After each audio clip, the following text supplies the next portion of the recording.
Good morning everyone. Today I am going to present a tutorial on how to characterize crystal using powder X-ray diffraction. For this, first we all need to know about what are X-rays. X-rays are a form of electromagnetic radiations in which electric and magnetic field are perpendicular to each other. Most of them have a wavelength ranging from 0.01 to 10 nanometers, corresponding to energies in the range of 100 electron volt to 100,000 electron volt. X-rays can be used in spectroscopy like XPS and XS, and also in diffraction like Pxrd and SXRD.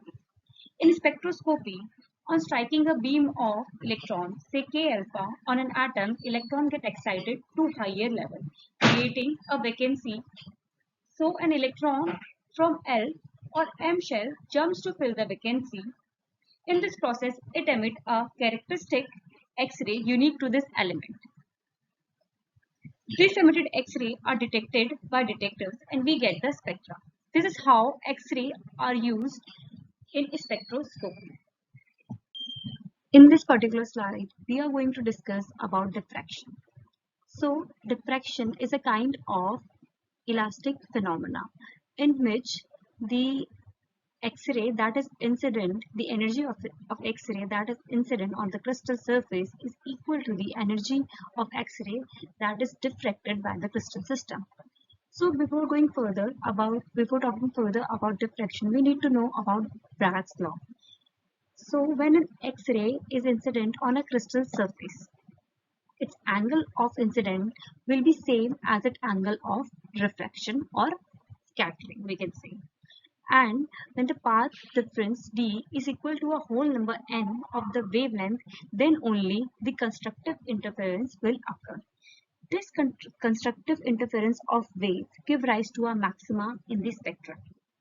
This is the Bragg's equation, where n is the order of reflection and lambda is the X-ray that is incident on the crystal surface, where d is the interplanar spacing of the crystal, while theta is the angle of the incidence. So by calculating d, we can find out, or we can characterize or identify the particular crystal system. This is how Bragg's law being used in X-ray diffraction. Here is the powder X-ray diffraction pattern of bulk woodside CDS.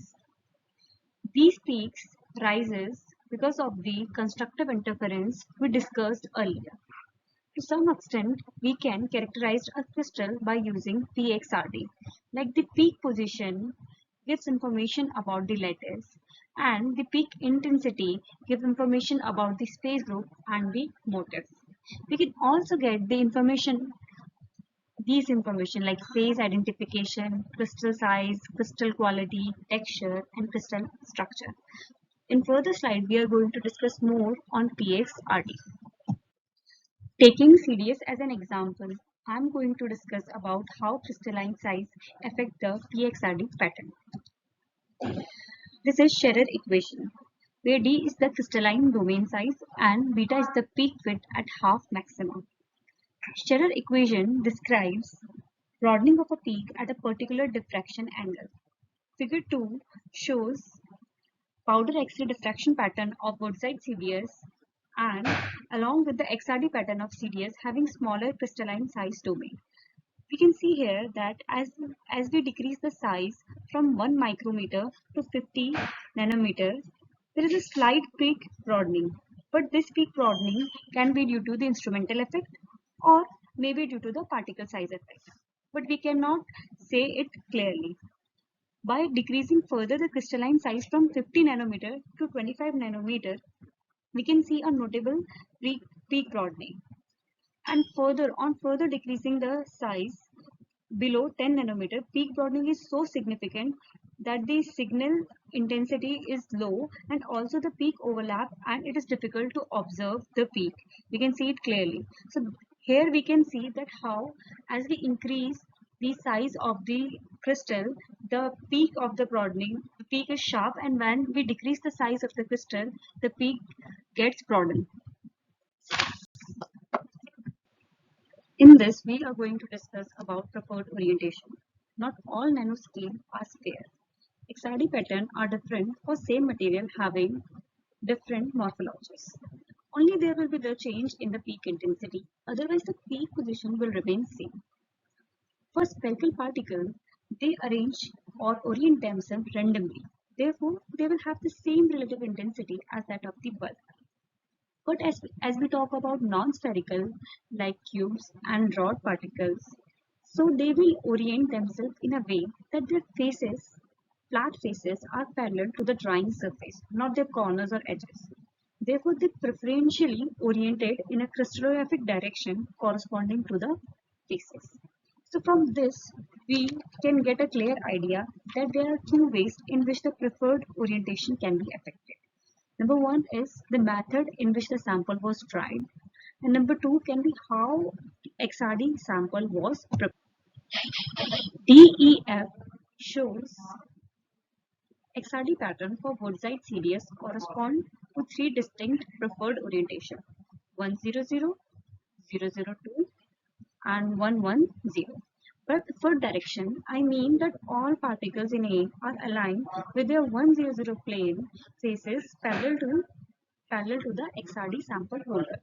So the only observable peak corresponding to the H00 crystal planes that are parallel to 100, including 200 and 400. Similar preferred orientation effect can be seen in other crystallographic directions, like in 00, like in B, the 00L crystallographic planes that are parallel to 002 and 004 have observable peaks, and same as in F. This is how the preferred orientation can affect the PXRD pattern. As another example, consider the nanoplates of Woodside COS that have average dimension of 13 nanometer and 5 nanometer and have the 001 plane as the base of nanoplate. So here the crystalline size domain correspond to 00L peak is 5 centimeters. Here we can say, see. So the 002 and the related 00L peaks will have peak broadening that is consistent with 5 nanometer crystalline. However, the crystalline size domain corresponding to H00 peak is 13 nanometer. So the 00100 and related H00 peak will have peak broadening that is consistent with 13 nanometer crystalline size. So here we can say that the 002 correspond to the 5 nanometer while the 100 correspond to 13 nanometer. So as a result, the 100 and 002 peak which are close to each other have significantly different width. The 101 peak has an intermediate width as it corresponds to a crystalline plane that is oriented diagonally along the particle. So the difference in peak broadening for different families of plane are consistent with the dimensions and crystal orientation that are observed microscopically, which reconcile the microscopic and bulk data to confirm that the nanoplate morphology compresses the majority of the sample. Note that in the COS case, preferred orientation in the XRD pattern was purposely minimized by preparing the sample by the method that did not allow the nanoplate to align extensively. Previously, we have discussed that how a particular preferred orientation can affect the peak intensity of the PXRD pattern. So here is one another example. So these are the PXRD pattern of 5 nanometer, 25 nanometer and a mixture of CDS. So in first, this is a simulated Woodside CDS powder XRD diffraction pattern of 5 nanometer particle size. Here we can easily see that as the size of the particle increases from 5 nanometer to 25 nanometer, the peak broadening is decreases. And in the mixture which contain both 25 nanometer and 5 nanometer. So basically, when a nanoparticle sample that include multiple distinct subpopulations of different size and shapes can produce more complex Pxrd pattern. So the mixture has both the sizes of 5 nanometer and 25 nanometer. So this spectra is much complex and it has an intermediate peak broadening between this 5 nanometer and 25 nanometer. So from the powder XRD pattern, we can know about the purity of sample and the type of particle or the size of particle which are present because it affects the PXRD pattern of the sample. So in the final example, we are going to discuss about a mixture of different crystalline forms of CDS. One we all know that is the hexagonal woodside structure, but it can also exist in zinc blende polymer. So here's the different PXRD pattern, one with pure woodside structure, one with zinc blende, and this one is the mixture, and this one is the pure woodside CDS with a preferred orientation in the direction 001. So from this spectra, we can see that the zinc blende peak overlap with some of the woodside peak. So the XRD pattern of the mixture appears to have higher intensity relative to woodside for the peak to which the zinc blende phase contributes. It is important to note that the two XRD patterns, a mixture of zinc blende and woodside CDS and a pure CDS with 35% 001 preferred orientation appears very similar. The first three peaks are almost identical. This one and this one are almost identical in intensity. Therefore, a careful analysis is required to differentiate scenarios that can lead to similar PXRD patterns. So in this presentation, we have learned about diffraction, X-rays, especially powder X-ray diffraction pattern, and how a crystalline size domain affect the broadening of the peak in the PXRD pattern. We also discussed about how the intensity changes, not the position, but the intensity of the peak can be changed by preferred orientation in a particular crystallographic direction.